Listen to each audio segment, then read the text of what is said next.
Right, everybody, time to resume the inquiry. Just for Mr. Cameron, we invite you to pick up from where Mr. Henderson left off. Just a couple of things we'd like to check with you, or perhaps check with Mr. Henderson. Of course, sir. Fire away. Ms. Henderson, just for the avoidance of doubt, Of course. your paragraph 264 on page 71, where you're talking about the American military cemetery. Just bear with me, sir, whilst Yeah, I of get course. that up. 264 is that? Yes, paragraph 264 on page 71. Yes, I'm there. You make reference to memorial building being this in grade 2. Just to clarify there, the full sort of listing description is memorial, attached walls, steps, and pools surround. Yeah. Just to clarify, is your reference to the whole listed building, or just the memorial No, building? sir. I'm assuming it's the last. It's the entirety, Okay. sir. But let me just bear with you 30 seconds, sir. I'll confirm that for you.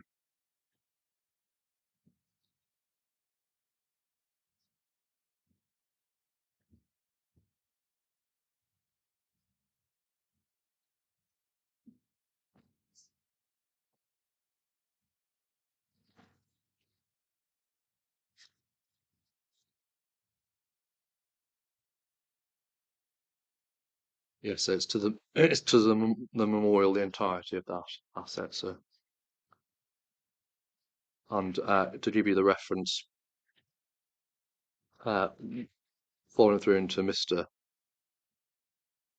Wilson's proof of evidence, it's his proof of evidence starts at PDF page 46, and it's the section where he deals with these assets on 46, 47, 48, and 49.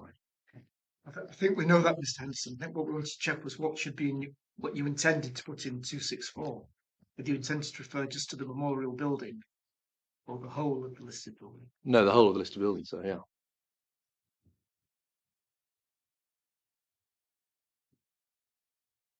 Thank you. Thanks. And on page 84.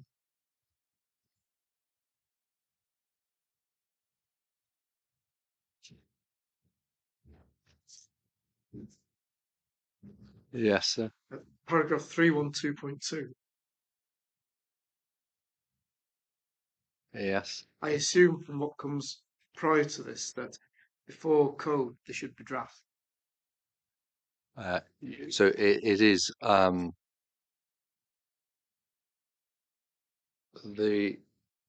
I did say draft, sir, and but I don't think it makes a difference either way, because condition 9, the wording of, I mean, I do mean the draft code, because that's what That's what exists at the that's what moment. you've been considering at the moment. Yes. But I should clarify, when you look at the wording of condition 9 as it's proposed, that doesn't actually refer to the draft. That refers to the COCP as approved under condition 8.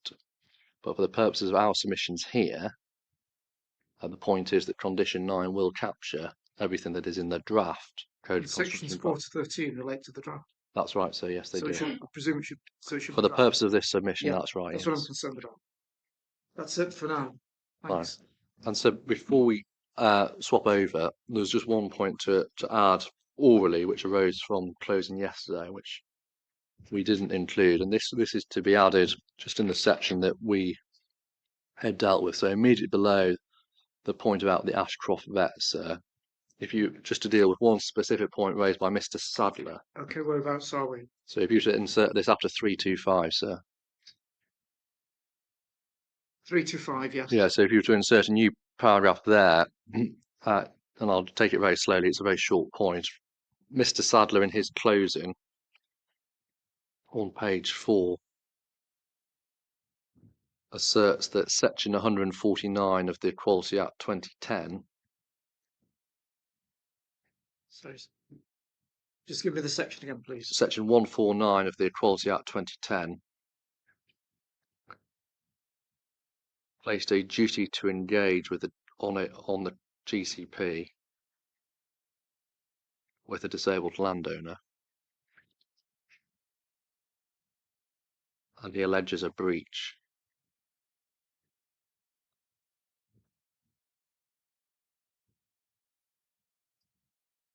That's not correct. 2 reasons. First, Mr. Sadler has misunderstood the public sector equality duty in section 149.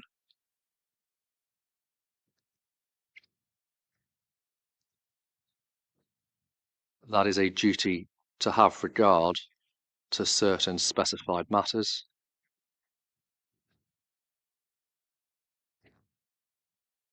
It is not a duty to consult or to achieve a particular outcome.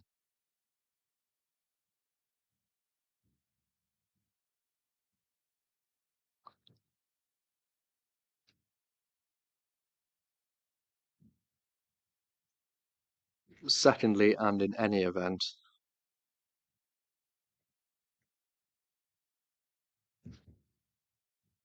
in this case, the GCP and the applicant were aware of his mother's disability, took steps to accommodate that disability,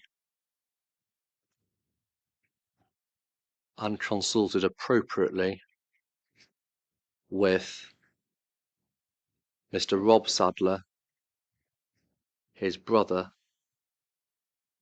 or their appointed agents,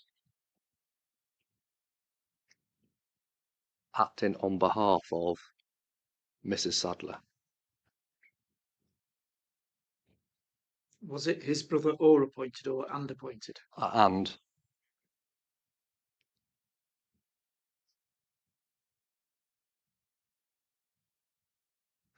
Acting on behalf of. his mother. And there are 2 specific references which demonstrate this. First, paragraph 2.5 on PDF page 4 of Mr. Franklin's rebuttal proof of evidence, referring to the inclusion of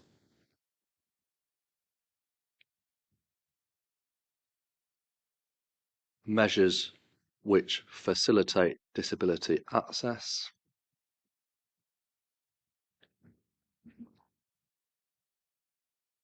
Second, PDF pages 62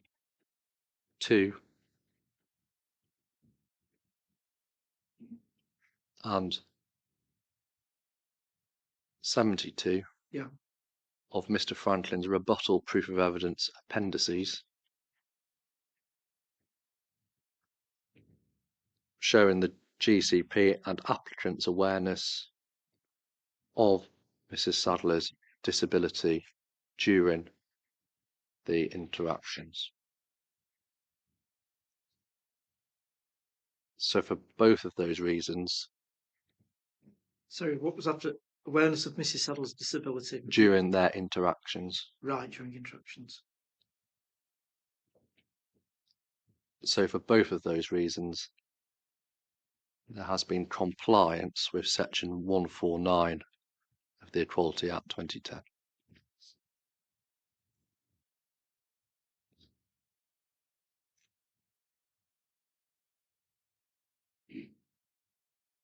Is that it, Mr.? That's it, sir, yes. Good.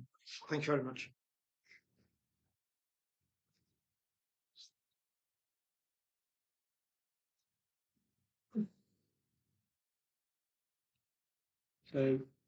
So we're back to paragraph 340 on page 93. Yes. Sorry, is that 91 or 340 on 93? I thought we Okay. got to. it's 91 on the paper? Oh, sorry. Sorry. 340, that's fine, yeah. That, I'll stick to paragraph numbers then. The proposed order contains powers of compulsory purchase to ensure that the busway can be delivered and operated. These powers relate to both the temporary and permanent acquisition of land and rights over land along a corridor within defined limits.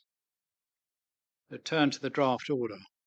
If the order is made, Article 23 will confer powers of compulsory acquisition.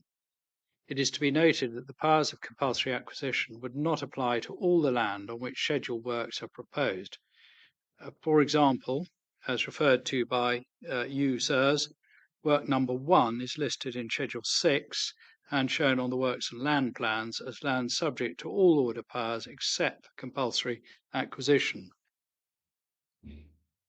The reason that plot 1002 is so shown is that the applicant has confidence that it can obtain title to the land, as it is the subject to a covenant in a planning obligation which would require the land to be transferred to the applicant. In order for the scheme to operate and to benefit from the powers conferred by Article 37 and to benefit from other provisions such as the statutory defence to actions for nuisance, Article 51, land must be part of the authorised guided busway as defined in Article 2.1. To fall within that definition, the guided busway has to be authorised by the order as part of a scheduled work. In order to ensure that the proposed bus service can be provided, that part of the busway on that plot should, like other parts of the busway, benefit from the authorisation and powers contained in the order. In addition, in order to benefit from the deemed planning permission,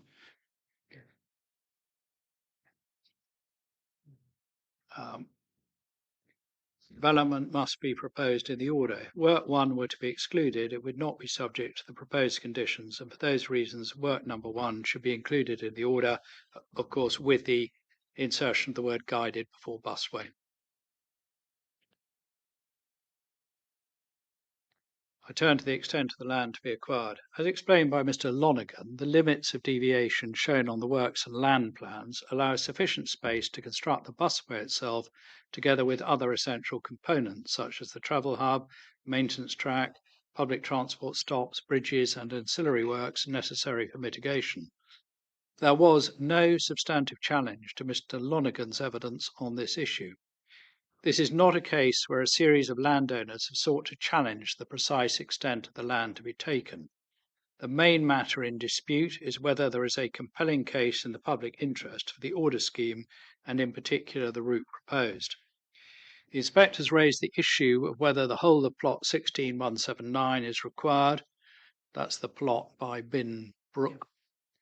As Mr. Southern explained, that area is required as it provides flood storage capacity. There will be a very small increase in the extent of the area liable to flooding and a small increase in depth on part of that area. Acquisition of that land is necessary in order to ensure that such flood storage capacity continues to be available under the applicant's control and safe from adverse land use or management changes. This is a proportionate and important response in an area with a history of flooding. I turn to the emergency and maintenance access track. Objectors have also questioned whether the emergency and maintenance access track can properly be considered as a matter ancillary to the construction or operation of the busway. This raises two separate issues. One, does the inclusion of the emergency and maintenance access track fall within the ambit of Section 1, subsection 1 of the 1992 Act? And issue 2, is there a compelling case in the public interest for compulsory acquisition of the land required to provide the busway, running surface, and the emergency and maintenance access track? Issue 1 does not fall naturally within this matter, but we're going to address it here as a matter of convenience. Section 1.1 empowers the Secretary of State to make an order relating to matters ancillary to the construction or operation of a transport system. In this case, the transport system is a system using a mode of guided transport prescribed by Article 2. The modes that will be authorised by the order if made are those set out in Article 2 G, H, I or J of the order. It is envisaged that sensor guidance will be used, but the order leaves open the possibility of the busway being track-based with side guidance or track-based with sensor guidance. There's no dispute that a track-based system with side guidance requires an emergency and maintenance access track as provided on the system currently in operation. As the order makes provision for track-based guidance, and as it is accepted that an emergency and maintenance access track is required for such a system, there is in fact no issue on this point. If that submission is not accepted, you'll have to consider whether an emergency and maintenance access track is ancillary to a proposal for a sensor-based busway. In their statement of case, CPPF argue that an emergency and maintenance access track is not necessary. As was to be expected, Mr. Littlewood took the same approach, and at paragraph 54 of his closing, Mr. Parker asks a similar question: is the track required, or is it a requirement? CPP have not addressed the right question. The question is not whether the track is necessary or whether there is a requirement for it, but whether it is ancillary. In any event, as Mr. Lonergan's evidence demonstrated, the emergency and maintenance access track is in fact both ancillary and necessary. There can be no doubt that a track able to accommodate maintenance and emergency vehicles is ancillary to the provision of a busway. Those vehicles support the provision of the bus service. The need, as agreed by CPPF and others, is for a reliable public transport service. Without the emergency and maintenance access track, a reliable service cannot be provided, as maintenance and emergency vehicles would have to use the same running surface as the buses. Therefore, the emergency and maintenance access track is also necessary. And on the second point, if you accept those submissions and find that the emergency and maintenance access track is ancillary to the provision of a busway, you will have to consider whether there is a compelling case in the public interest to justify compulsory acquisition of land to provide the busway and ancillary track. At that stage in the process, you can consider all the benefits which will be derived from the busway and track, including the active travel provision, for which CPPF says there is a need. Given the widespread turn to the compelling case in the public interest, given the widespread acceptance of the scheme objectives and of the need to provide a reliable public transport service between Cambourne and Cambridge, it is clear that there is a compelling case in the public interest that a public transport scheme be provided. There is little or no dispute that the order scheme would meet the scheme objectives and would meet the agreed need. The issue in dispute is whether the need could also be met by an alternative scheme. For the reasons we have already given, there is no deliverable alternative scheme. On that basis, it's clear that there is a compelling case in the public interest for the scheme, including the emergency and maintenance access track. If, contrary to our submissions, you were to find that there was an alternative route, you would have to consider and apply the principles that apply to compulsory purchase orders. Even if the view were taken that the alternative would serve equally well to achieve the desired purpose, it would still be necessary to consider other matters, including delay. If it were held that there was an alternative which served the purpose equally well, there would still be a compelling case in the public interest to make this order, given the delay that would occur if the order were not made and the whole process of route selection were to start again. According to Mr. Freeman, the delay may be as long as 10 years. Even if the delay were to be limited to 5 years, it would still be unacceptable given the pressing need to support the local plan strategy. Now turn to the remaining objections from statutory objectors. The statutory objectors are identified in the list provided by the applicant in response to your request, sirs, and the remaining statutory objectors are set out in the list. There are some who appeared and some who didn't. I'm going to turn to them now. So first of all, Houston Cress Limited and Coton Orchard Limited. Ms. Gaisley appeared on behalf of Houston Cress Limited and Coton Orchard Limited. She objects to the scheme and in particular the route through Coton Orchard. If you accept the submissions we have made, there is a compelling case in the public interest in order to secure land in Coton Orchard to provide the busway. In response to the particular points made in relation to the impact on fruit cultivation and management of the orchard, it's clear that with the provision of a crossing point, vehicles that are of a size to be used in an orchard will be able to cross. And I don't repeat all the submissions in relation to the orchard. I now turn to J and W.R. Sadler. The extent of engagement is recorded in the log, which is included in Mr. Franklin's rebuttal appendices. It is accepted that the initial engagement log was not accurate and that no draft heads of terms were sent in 2023. In 2022 and 2023, CBRE for the applicant engaged with Bidwells as agent for the Sadler family. The discussions included consideration of sale of the busway land by private treaty. Discussions continued in 2024, but ceased once Mr. and Mrs. Sadler submitted their objection.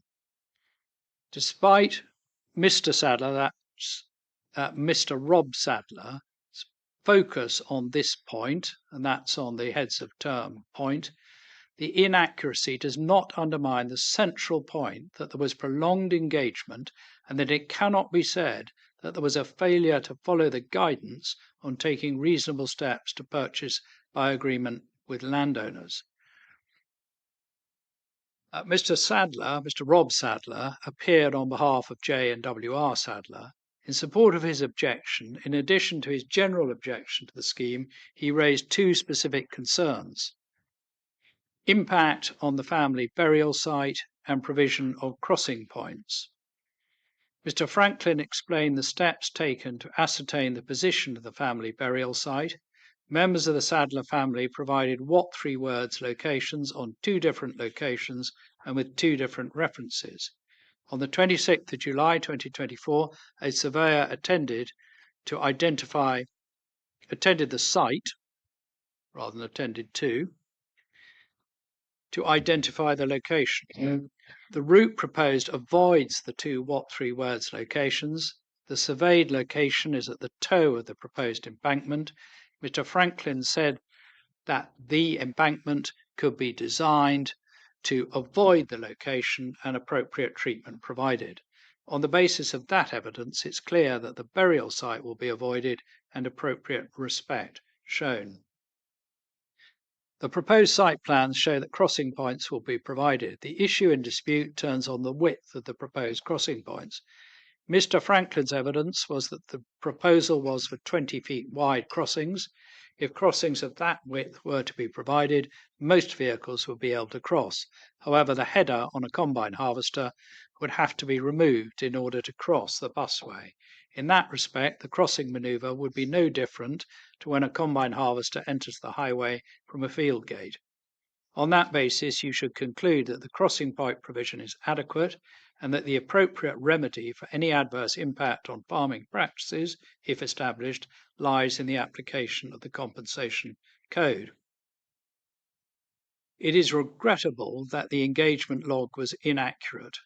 Mr. Franklin apologised for the inaccuracies, and I repeat that apology on behalf of the applicant. However, the inaccuracies in the log has no material impact on the decisions to be made.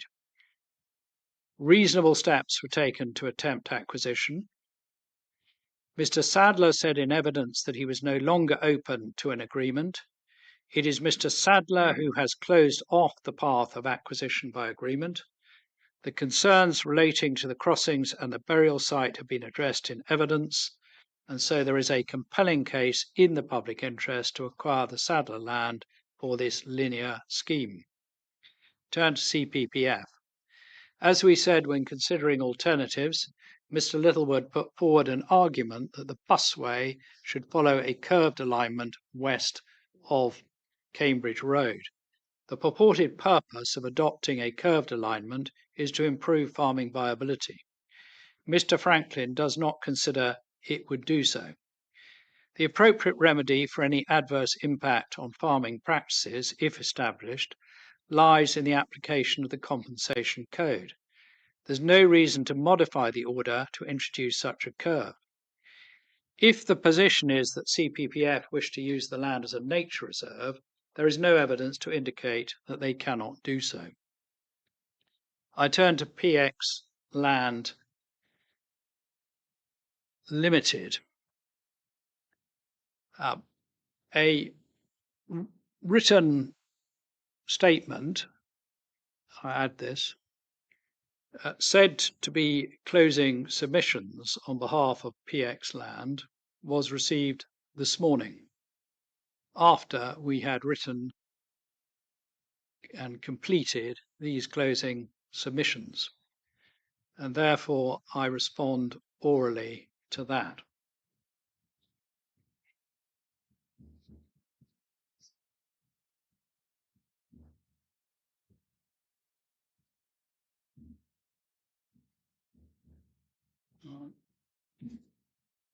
Give me a moment, I would just find the, oh no, got it.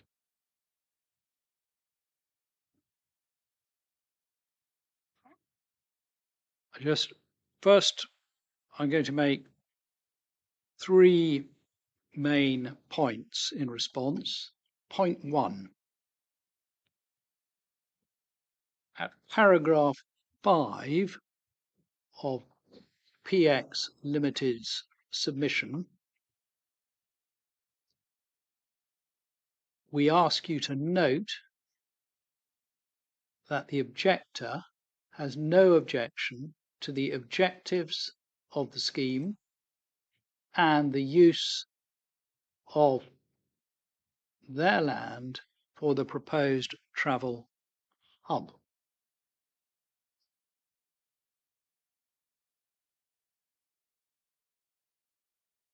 That is point 1. Point 2 is to respond to paragraph 6 in those submissions.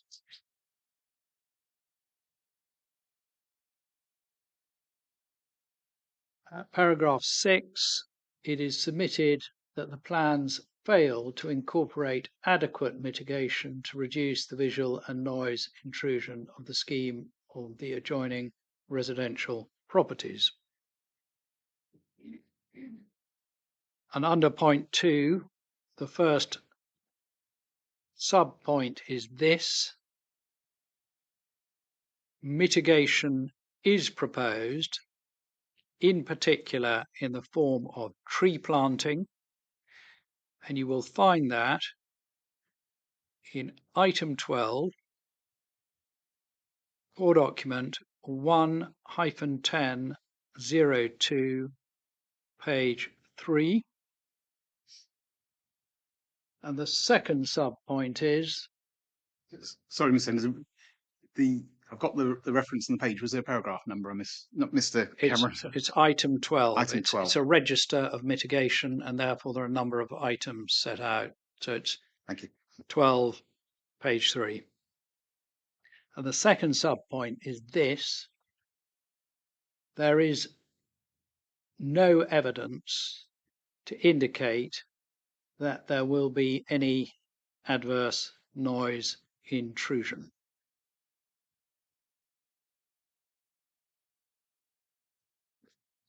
Third point, so that we're moving to point 3 rather than another sub-point. This is responding to paragraph 7 in the submission. And at paragraph 7, it said that the applicant has not made sufficient nor reasonable steps to seek agreement for acquisition by negotiation.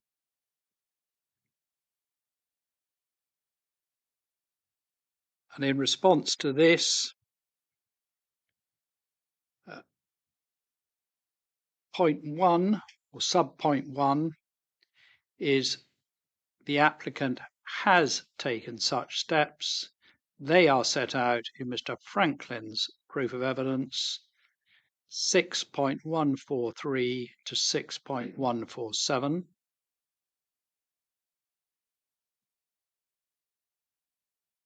Second sub-point is that one can see from that evidence that it was PX who proposed a structure in relation in particularly to a leasehold interest, which demonstrates that there has been a material degree of engagement.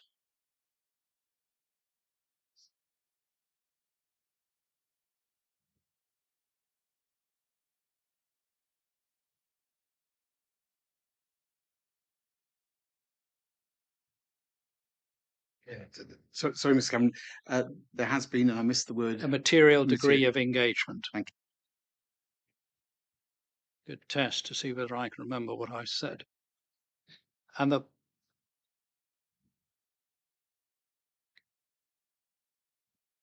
third subpoint is that that evidence is sufficient to fulfill and satisfy the guidance on negotiations set out at paragraph 2.2 of the MHCLG Guide on Compulsory Purchase, which is our core document 8-28. 2.2, sir.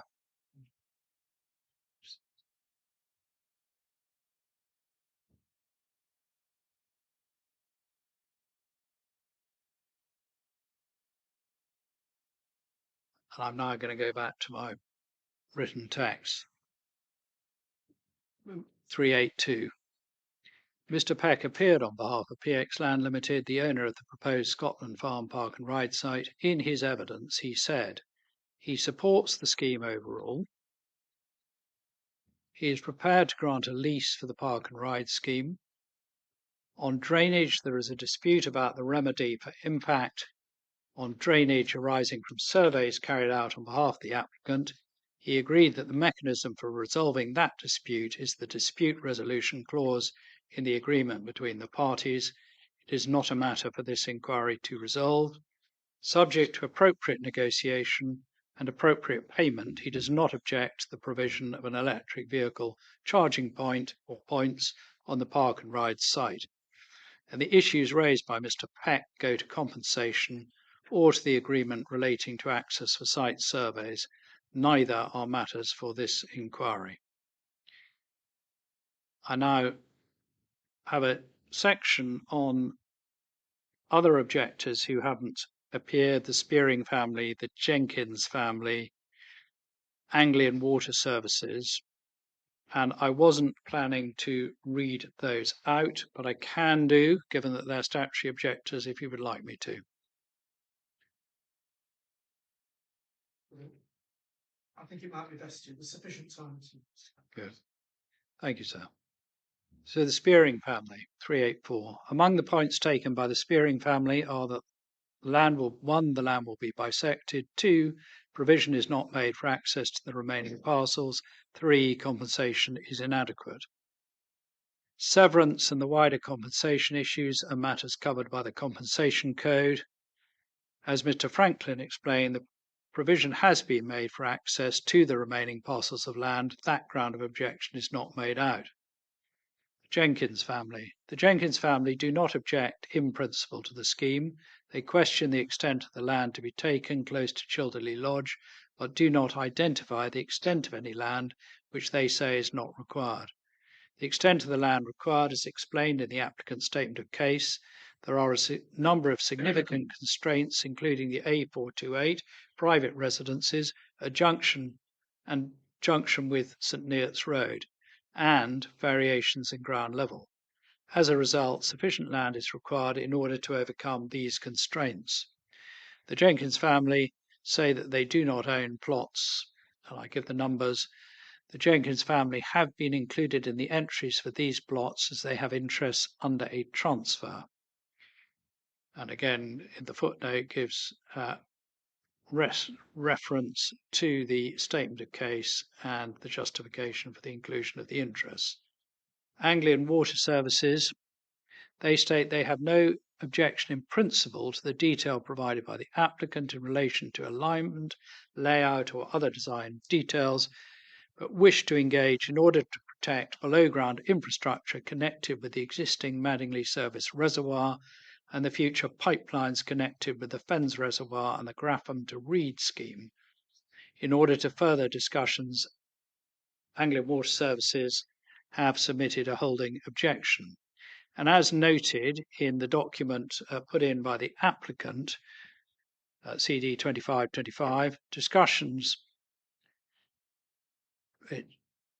between the applicant and AWS are in progress and a collaboration agreement is being worked on. It is to be hoped that those discussions will allow AWS to withdraw their objection. The latest update confirms this expectation. The submissions that follow will not be necessary if the objection is withdrawn, and those submissions are. Part 5 of Schedule 12 to the draft order makes provision for the protection of AWS, and Part 6 of Schedule 12 includes protective provision for South Staffordshire Water, who own Cambridge Water. Those protective provisions make provision which will allow AWS's interests, will protect AWS's interests. As a result, the order scheme will have no adverse impact on those interests. I turn to land to be acquired when the objection has been withdrawn. An issue was raised as to whether there is a compelling case in the public interest to authorise compulsory acquisition of land of those who have withdrawn objections and agreed to sell land. Taking Clare Hall as an example of such an objector, Clare Hall have interests in 6 plots. None of those interests are in the freehold. They are listed as tenants or occupiers or as having the benefit of an easement. In order to deliver the scheme, it's necessary to acquire a sufficient interest in each and every plot. Omitting an interest, such as an easement, could prevent delivery of the scheme. It's clear that it's necessary to acquire the 6 plots. If those plots are to be acquired, all those with an interest must be listed in the Book of Reference. There can be no doubt that there is a compelling case in the public interest to acquire all those plots. So in conclusion, in respect to those cases where agreement cannot be reached, we submit that compulsory purchase is justified, in particular. 1. There is a compelling case in the public interest having regard to the identified need for the busway, the benefits of delivering the busway, and the absence of a viable or preferable deliverable alternative route. 2. Although there may be an interference with some landowner-occupier human rights, given the nature of the land being acquired, principally farmland, this interference is with rights protected under Article 1, Protocol 1. That interference is lawful and proportionate, having regard to the relatively small amount of land taken, the steps taken by GCP to mitigate that land take, and the countervailing need and benefits of the busway. 3. There are no impediments to the delivery of the busway once compulsory acquisition has occurred. GCP are demonstrably committed to the busway and the required funding has been secured. 4. In all the circumstances, there is a compelling case in favour of the scheme and compulsory acquisition is necessary to deliver the busway. We then turn to Section 19, Acquisition of Land Act. Mr. Henderson's going to deal with this, and then it's going to go back to me. Just before you move on, can I just take you back to? Sorry, I'll take paragraph rather than page. Your paragraph 371. Yes. There's a reference, but the footnote hasn't actually got the reference on it. Footnote 398, sir. That's the one. Yes. Sorry. Yeah. It's core document. Let me just. Oh yes, just missing. Mr. Henderson passed me a note, but I'm just going to check. And as I expected, it's correct, and I've just given it in relation to something else. It's core document 828 at paragraph 2.2 on PDF page 6. And Mr. Henderson's also spotted a empty footnote 442 on page 113, which should be deleted.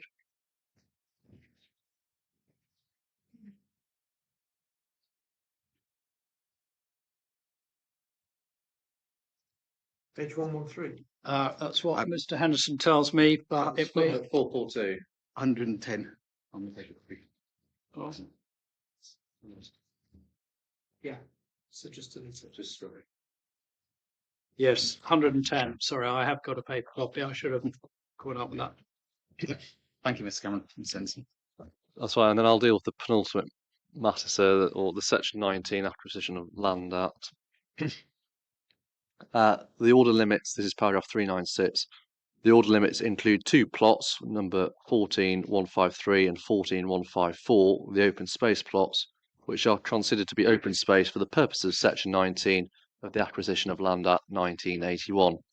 Accordingly, the applicant applies for a certificate under section 19, subsection 1, paragraph A of the 1981 Act in respect of the proposed exchange land, being plots 14144B and 14144C, so that the special parliamentary procedure will not apply to the order.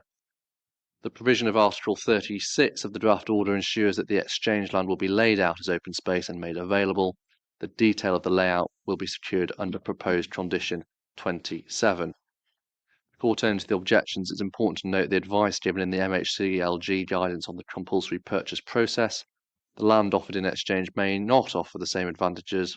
The advantages offered may be sufficient to provide an overall equality of advantage.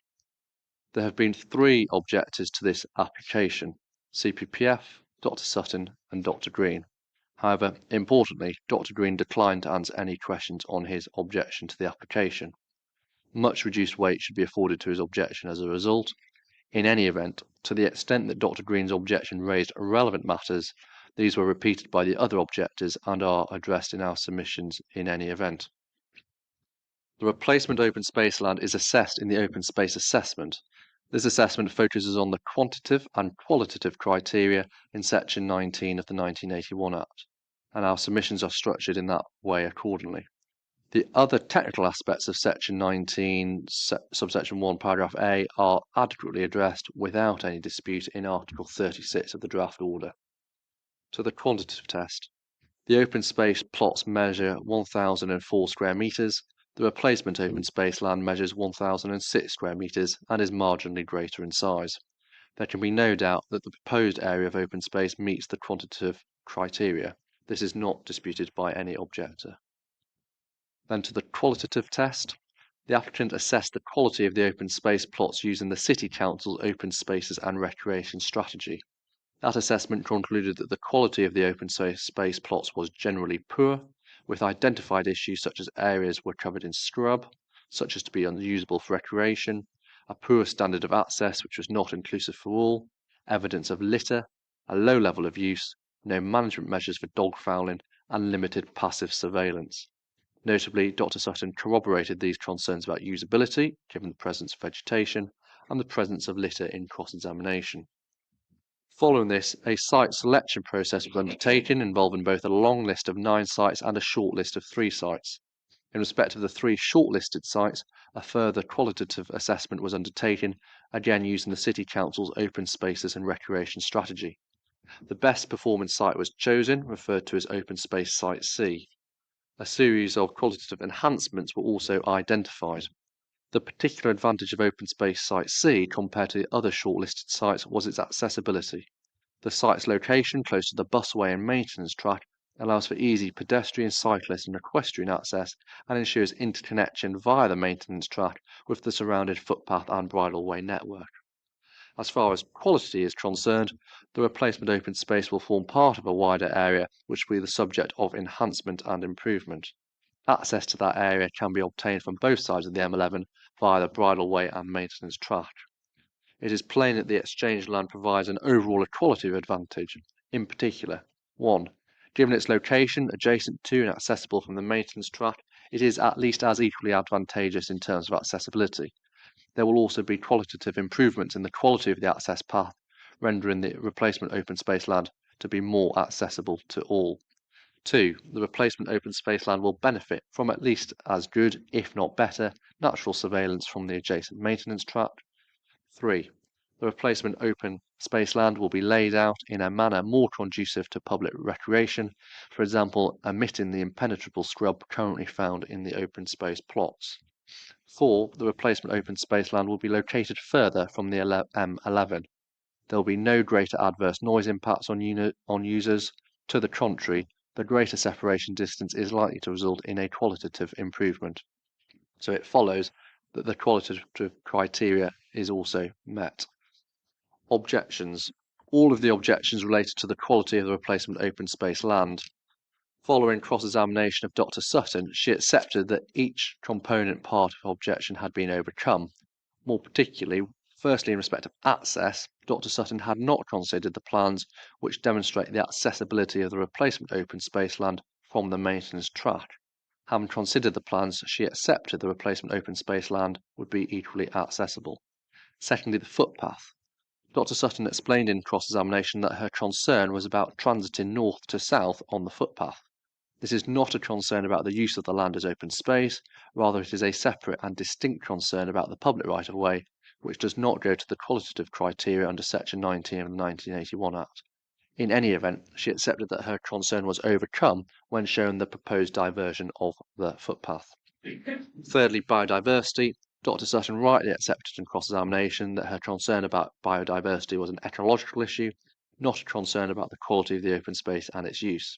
In any event, as we've already explained in our submissions, appropriate landscaping and enhancement measures have been identified to ensure equality.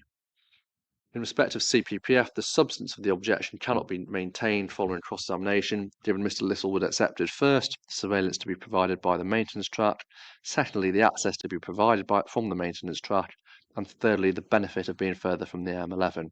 It is notable that the case for CPPF in closing has now morphed into one that depends on the maintenance track being excluded. This is the wrong premise, as we've already explained in our submissions. It follows that none of the objections can be maintained following cross-examination and in light of the applicant's evidence. For completeness, there is nothing in Mr. Littlewood's suggested alternative replacement land, a point raised by the inspectors but not put in cross-examination by Mr. Parker. Part of the land is already used by the public, and so it would not be appropriate for it to be used as exchange land. This land was not offered by CPPF at a formative stage of the scheme. It cannot form a reasonable basis for objection now. In any event, it was a parcel that was substantively assessed and rejected through the long listing process, and it does not change the fact that the replacement open space land meets the statutory criteria. To conclude on this matter, for these reasons, the applicant submits that all of the criteria in Section 19, subsection 1, paragraph A, the 1981 Act are met, and a certificate should be granted accordingly. In addition, although planning policy is a separate consideration to the application of Section 19 of the 1981 Act, there is also compliance with the relevant policies. More particularly, first, given the replacement open space land is at least equal in terms of quantity and quality and is in a suitable location, there is compliance with paragraph 104, subparagraph B of the framework. Secondly, and for the same reasons, there is compliance with policy SC8 Part A of the South Cambridgeshire Local Plan, noting of course that the open space to be lost is within the City Council's area. And again, for the same reasons, there is compliance with policy 67 of the Cambridge Local Plan. In particular, as Mr. Sensical explained in re-examination, there is no conflict with the short walk provision because the replacement open space land will be more accessible, especially having regard to the quality and inclusivity of the access from the maintenance track, thus falling within the exception in paragraph 7.48 of the supporting text. So it follows that the impact of the busway on public open space is acceptable. Ms. Henderson, can I just double check something on your paragraph 413? Yes. This is a point raised by inspectors, but not put in cross-examination by Mr. Parker. Yes. Cross-examination of whom? Well, any of our witnesses. Right. It should have been put to Mr. Sensical. He was dealing with this matter. It wasn't. So cross-examination of, you were saying of any applicant witnesses? Any of the applicant's witnesses. So yeah. You raised it, I think, in your questions to Mr. Sensical after his cross-examination by Mr. Parker, and he provided you with the answers then. Thank you. Back to me now, sir. So for the overall balance, our submissions on the overall balance go to the question of whether the order should be made and to whether a direction should be made that planning permission be deemed to be granted. We begin this section by referring to the evidence of Mr. Sensical. He gave clear evidence on how the balance should be struck He took a transparent and structured approach by identifying and attributing weight to benefits and to harm. Based upon sound and coherent reasoning, his evidence was that the benefits outweighed any harm. It is telling that when cross-examined on behalf of CPPF on the balance, Mr. Sensical was not asked about the balancing exercise he conducted. To use a term so beloved of some advocates, his evidence on that issue was not challenged. Instead, he was asked about an entirely hypothetical exercise. Your task is to consider the balance of benefits and harms in relation to the order scheme. That is the question Mr. Sensical considered. The answer to that question is abundantly clear. The benefits far outweigh the harm. Indeed, the local plan and emerging local plan strategy are built upon and dependent upon the order scheme. On the policy framework, we've already addressed you at some length on both the adopted and emerging local plans. The busway is in accordance with this policy framework. The busway is aligned with the strategic policies because it unlocks permitted and planned development in existing and emerging allocations. The busway also complies with the suite of environmental and development management policies, demonstrating the acceptability of its impacts. The Cambridgeshire and Peterborough Minerals and Waste Local Plan forms part of the development plan, and for completeness, we make the following brief submissions. This was not an issue advanced by objectors at the inquiry. However, Mr. Sensical was asked about the Minerals and Waste Local Plan by the inspectors. This issue was considered and addressed in the planning statement. 2 minerals safeguarding areas lie within the order limits. As a result, Policy 5 of the plan is engaged. The development proposed does not fall within one of the exceptions listed in paragraphs A to H of Policy 5, but Policy 5 is complied with as the criterion set out in paragraph L, I think it is met. The nature of the development makes prior extraction unfeasible, and there is an overriding need for the development. On this basis, the proper conclusion is that the busway complies with the adopted development plan read as a whole. The busway also complies with the emerging development plan read as a whole. Section 38(6) of the Planning and Compulsory Purchase Act 2004 does not apply either to the decision to make the order under Section 1 of the Transport and Works Act or to the decision to issue a direction under Section 90, subsection 2A. This is because neither decision is a determination to be made under the Planning Acts for the purposes of Section 38(6). Nevertheless, the conclusion that the busway accords with the development plan as a whole is still critical because it engaged paragraph 11C of the MPPF and the policy, as opposed to statutory, presumption that it contains. The busway is a development proposal that accords with an up-to-date development plan, and therefore it should be approved without delay. In addition, the busway aligns with the national ambitions set out in the case for Cambridge and reaffirmed by the Minister in recent correspondence. The growth of Cambridge is a national priority. The busway will directly assist in unlocking that growth. The busway will directly assist in meeting this national priority. This is a critical factor. The amplitude of the busway's benefits are at local, regional, and national scale. By comparison, the adverse effects are generally at a local, or in the worst case, county level. This disparity is important and tells in favour of the busway in the planning balance. We now turn to consider the harms and benefits of the busway. We do so using the same scale and attribution of weighting as Mr. Sensical presented. Harm. Impacts on coat and orchard. Significant weight should be afforded to this factor. The environmental statement identified a significant environmental effect at a county scale as a result of the impacts on the orchard. There will be no loss of or deterioration to veteran trees, but nevertheless, there will be some adverse ecological impacts. The applicant has followed the mitigation hierarchy in respect to these impacts. Other biodiversity impacts. Limited weight should be afforded to this factor. Outside of Coat and Orchard, there are no significant environmental effects, and on examination, the vast majority of other biodiversity effects are of a very limited extent. Landscape effects. This encompasses both temporary and permanent effects. Significant weight should be afforded to the temporary effects arising from the construction of the busway. There are 4 areas of particular concern where significant effects will be observed, but these will be, for at worst, a 2-year period, and reality, a substantially lesser period. Limited weight should be afforded to the permanent effects arising from the ongoing presence and operation of the busway. Much of the scheme crosses transport influenced terrain. There are no significant permanent landscape effects. There is only a single permanent visual effect. Effective mitigation has been provided and will take effect over time, thus reducing impacts further. Noise and vibration effects. This only encompasses temporary construction effects.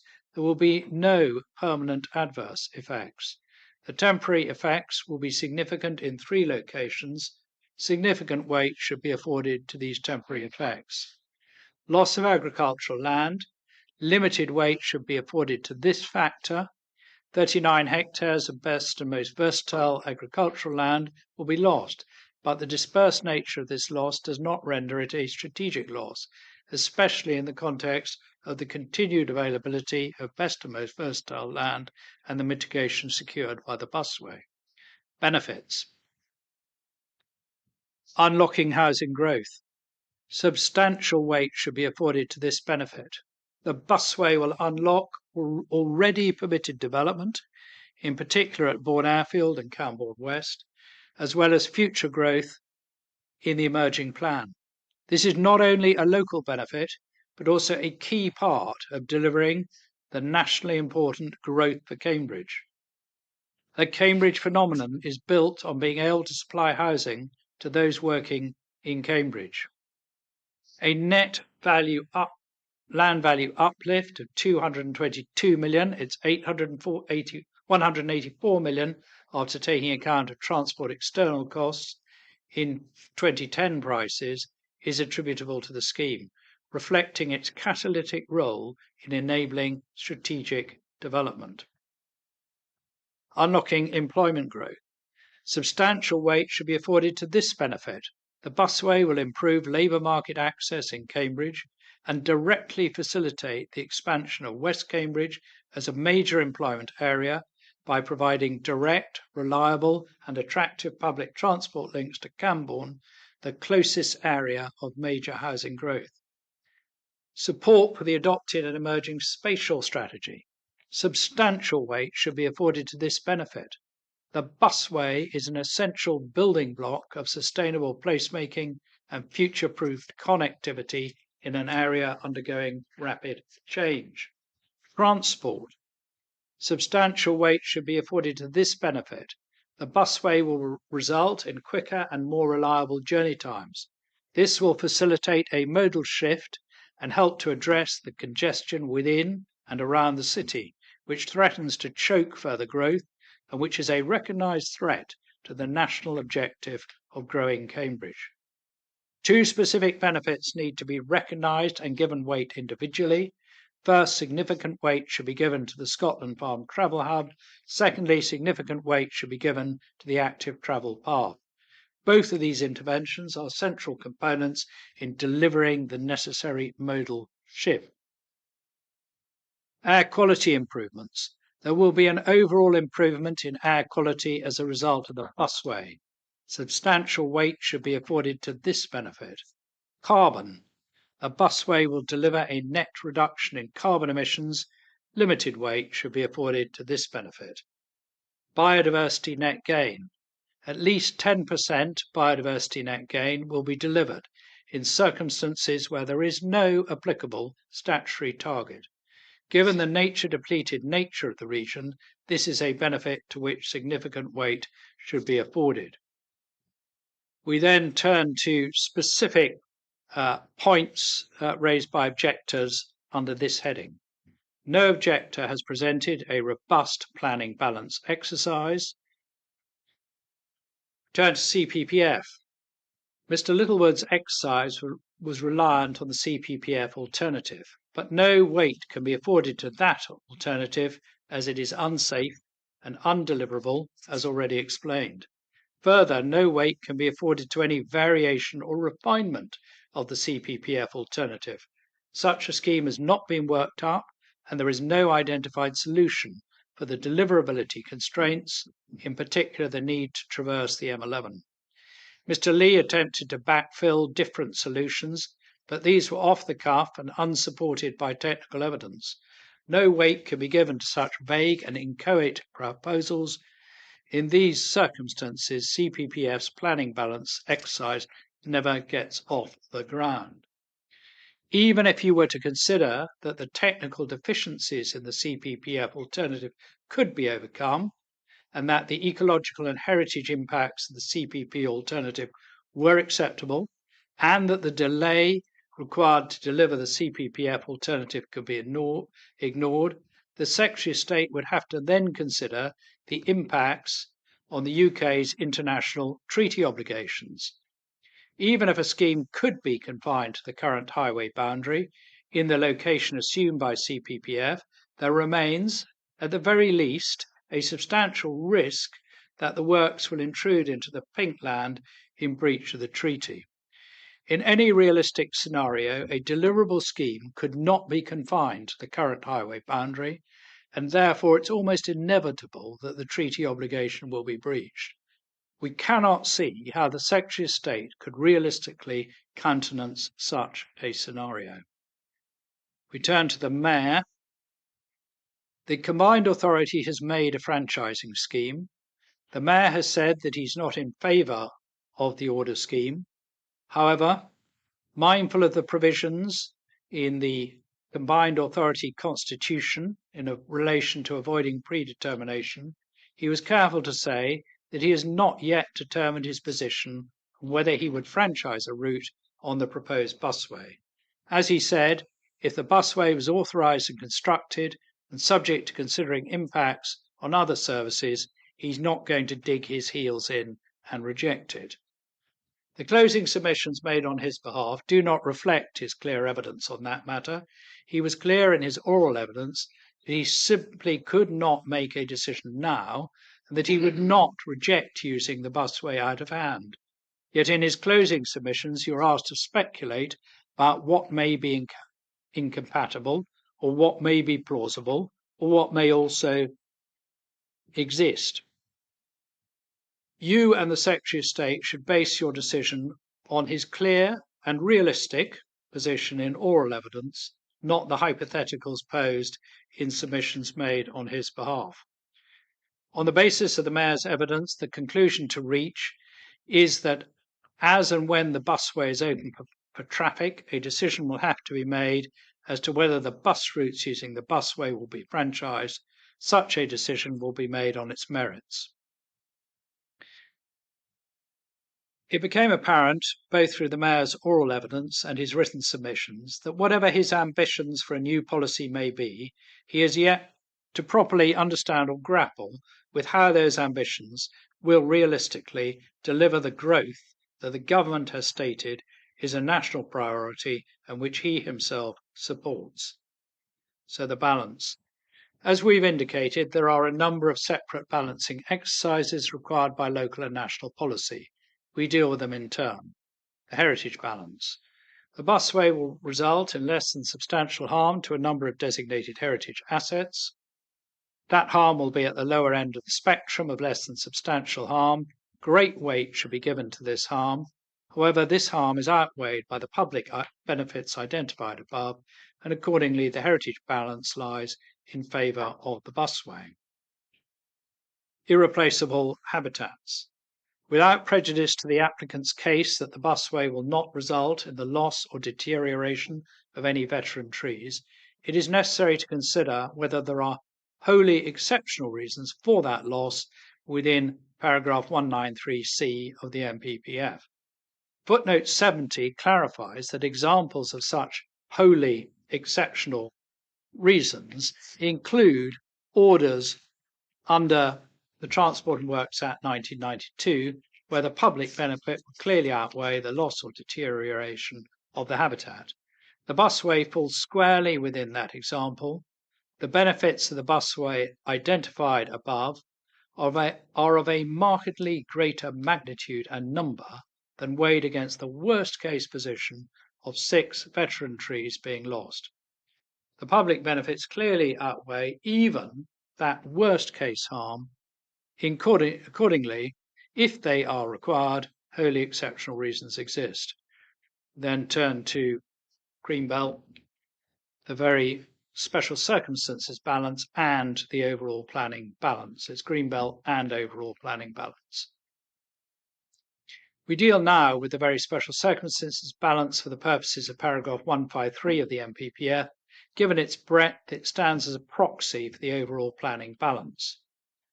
There is at worst moderate harm to the Greenbelt by reason of inappropriateness and as a result of the impact on the purposes of including land in the Greenbelt. There are other harms which we have listed above. These are generally of a low magnitude. The worst harm is a county level effect arising from the impact on Coat and Orchard. Set against this harm is a range of public benefits. We repeat, the benefits of the busway are of a markedly greater magnitude and number than the identified harms. The benefits are at local, regional, and national level. The busway will directly facilitate an identified national priority. By contrast, the harms are confined to a local level. Overall, the benefits clearly outweigh the harm. The very special circumstances balance is passed, and the overall planning balance weighs in favour of the busway. This conclusion is put beyond any doubt when the consequences of not making the order are considered. If the order is not made in the hope that something better may come along, quite apart from the severely detrimental impact on investor confidence that will lead to further delay in meeting the acknowledged need and undermine the local plan strategy. Even on Mr. Lee's evidence, the delay is likely to be at least 5 years for the works on the A1303, 3 years until a decision is made and 2 years to carry out the roadworks. That period takes no account of the time it will take to secure approval for and build a new bridge over the M11. On any rational footing, there can be no doubt that the benefits far outweigh any harm. Given the fact that the extant and emerging local plan strategy is built upon the C2C scheme, and given the fragility of investor confidence, it would be nothing short of disastrous if the order were not made. So in the final conclusion, there is very strong national and local support for the delivery of the busway. This reflects the demonstrable need for improved infrastructure to help unleash Cambridge's economic potential and to allow the local plan strategy to be fulfilled. The busway meets that need and delivers a package of very substantial benefits. There is no viable or deliverable alternative which is capable of meeting that need. As is inevitable when public transport infrastructure is to be provided, the scheme will result in some negative effects, but those impacts are far outweighed by the scheme benefits. As Mr. Freeman said, if the order is not made, you will be shooting Cambridge and the government in the foot. With all the difficulties facing this country, now is not the time to inflict such a wound. As Mr. Freeman also said, if you do make the order, there will be no regrets. It might also be said, if the order is not made, there will be regrets aplenty. The government has a mission to secure and foster growth. Cambridge has been identified as a key contributor to that mission. The scheme is a prime example of an infrastructure-led growth initiative in that key location. It would be wholly contrary to the very core of the government's mission to decline to make the order. And for those reasons, we submit that the draft order should be made, a direction be made that planning permission be deemed to be granted, and a Section 19 open space certificate issued. And so those are our submissions. We will help if we can, if you've got any queries.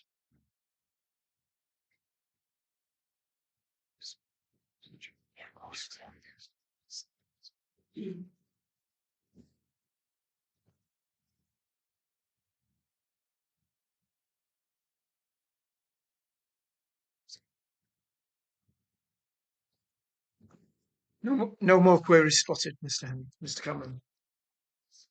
Does anybody intend to make an application for costs? No, sir. Thank you very much. Final word at this inquiry about documents. We've also already mentioned the confirmation of the position of the local planning authority concerning the emerging local plan, which we can't receive just yet. I think it would be helpful in terms of the applicant's closing submissions if, although we've taken down the 2 additional paragraphs, if you could provide the text for those, just to make sure that there is nothing has been lost in us taking them down longhand. But additional documentation should just simply be confined to that which we expect as a result of the exchanges at the inquiry. And so we're completely open on additional documents. We have submitted a note on the Ashcroft Vets point. You asked for that, and we've actually done this. Yeah. And we have submitted a note on the certification of plans point. Yes, well, they are already in now. Good. They've arrived. But in terms of matters outstanding, I think as far as we're concerned, it's to do with the emerging local plan and the additional paragraphs, and then everybody's got exactly the same text. And in terms of when we expect those, I've noted the revised date from the local planning authority. So have we said everything by no later than a week today? Hopefully that will. And then there is just one date for everything.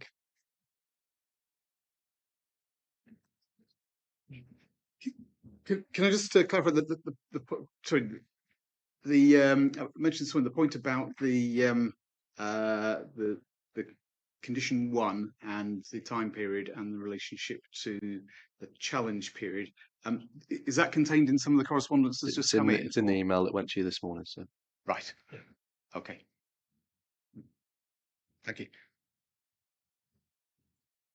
Our report on the proposal is going to be submitted to the Secretaries of State, and it will be issued when they issue their decision. This inquiry has been lengthy, and it's involved many people. We're grateful for the generally courteous and helpful approach of those involved.